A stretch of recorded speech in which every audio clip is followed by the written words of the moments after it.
And welcome to Bakerstreet.coasters live. Please remember to subscribe. Anyways, that rhymes. Didn't realise that rhymes.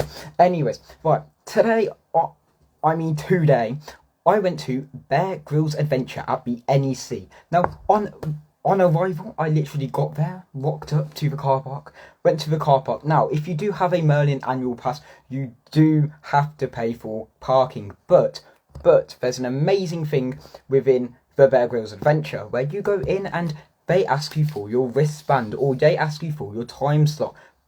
And just to get the little bit of a con out the way of the paying for parking, they exchange your token for a token, which is a lot cheaper for parking. So that's out the way with. Now, on arrival to Bear Grylls, first thing you see is not the helicopter, which the zip line comes out of. It's actually the high ropes. Now, the high ropes is orange and it's literally the tallest thing. It's taller than the building itself, which is pretty funny. But yet again, they're called high ropes for a reason. I wonder why. Now, I did go on the high ropes and I have to tell you, it was an amazing view from the NEC. You could see the planes going down, like being departed and in, like, just what planes do. Then you also see the train station on the same side. Then you've got the whole of NEC. At the same time, the Lancaster motor show was also on. So it was quite busy, but it didn't interfere with the Bear Grylls Adventure because Bear Grylls was absolutely quiet. Now, that's probably me just getting it on a really good day, but no, it was actually pretty fine and quiet.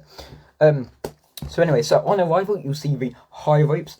Don't be scared if you don't want to go on them. It is free to Merlin annual pass holders. I think archery, shooting, climbing and high ropes are all free to Merlin annual pass holders because that's where we got them. So yeah. And then the zip line, so we also did the zip line. We had to pay for that, but it was a little bit cheaper than the original price because we have Merlin annual pass. And the fact that this helicopter is just embedded into the wall of Bear Grylls, and you've got the zip line coming out of it. It's like the military, or should I say Marines, because Bear Grylls is in the Marines. Anyway, you go in and you see Bear Grylls boots, which is pretty funny, but it's actually his realistic boots that he actually wore in the realistic world. It's not one of those Madden Tussauds wax figure things, even though there was a wax figure things. Long story, because you can also find it in the Blackpool Madden Tussauds Blackpool, where you can also find Bear Grylls being a wax figure, climbing the exact same thing as Bear Grylls Adventure. Anyways, that's a very, very long story. That's a lot of Bear Grylls in one sentence. But, so yeah, you see Bear Grylls boots, and then you go up to the reception. The receptionists then go, "What's your time slot?" Of course. I mean, who doesn't do this? What Merlin attraction doesn't go, "When are you booked in for? If you're not booked in for this time, you can't come in." I would love for you to join, but unfortunately, not today, because this is my... Actually, you could join. Or you can join at my... Okay, right, sorry, someone just asked me if I can join. Okay, join my other video. Anyways, so... Then I got this wristband. Now, this was for the zipline wristband. I don't know if I have in my pocket. I do have in my pocket. No, I also have zipline.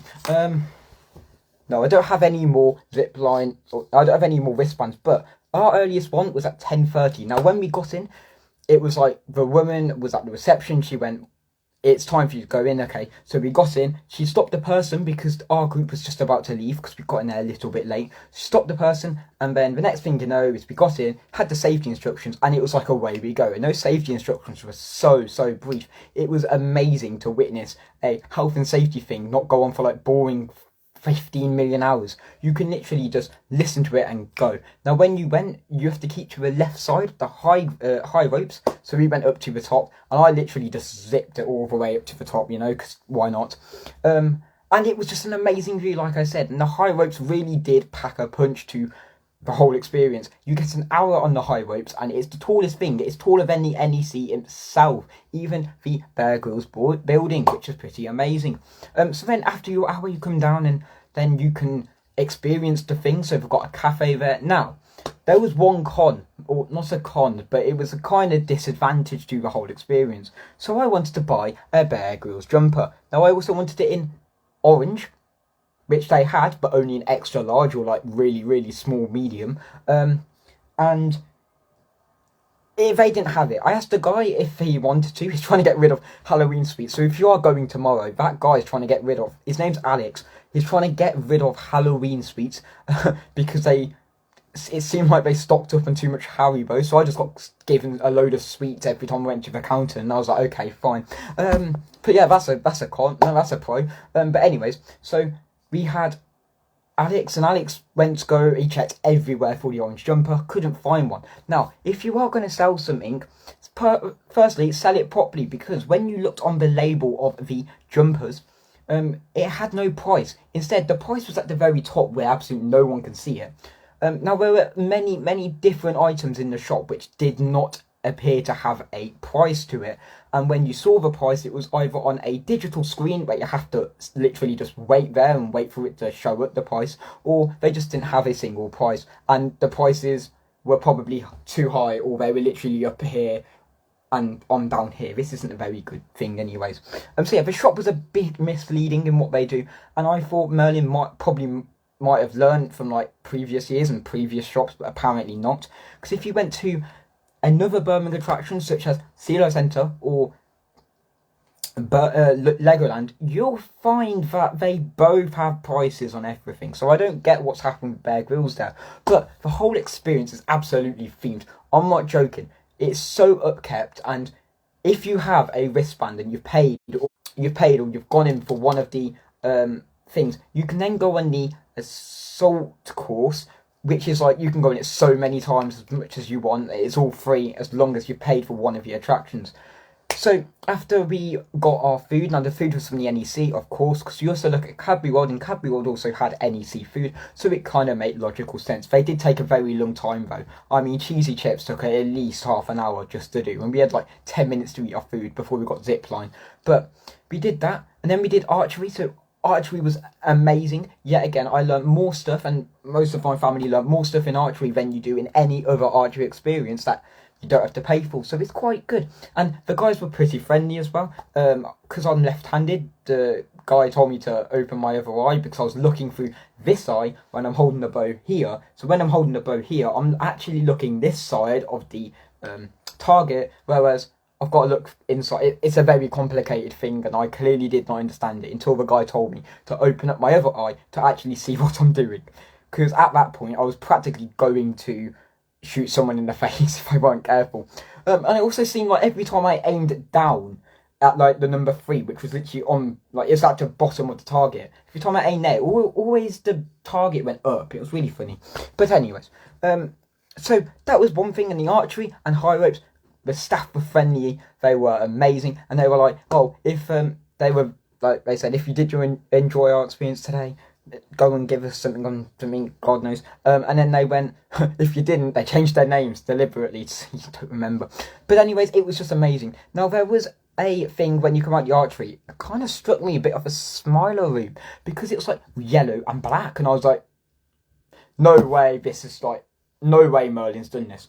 Yeah, it seems like they have. It looked like a Smiler room. Like, you know, when you come off the Smiler and you go for that really, really hypnotic area with, like, God knows. It's like all black and yellow. Basically, it looked like that, and it was really dark as well. Now, it did lack some lighting, but, you know, it's meant to be in the forest. There was some really good theming. There was a plane stuck in a tree. You had the aquarium, because the aquarium was sponsored by Vodafone Mobile, which I think was amazing too, because I've never seen Vodafone ever sponsor it.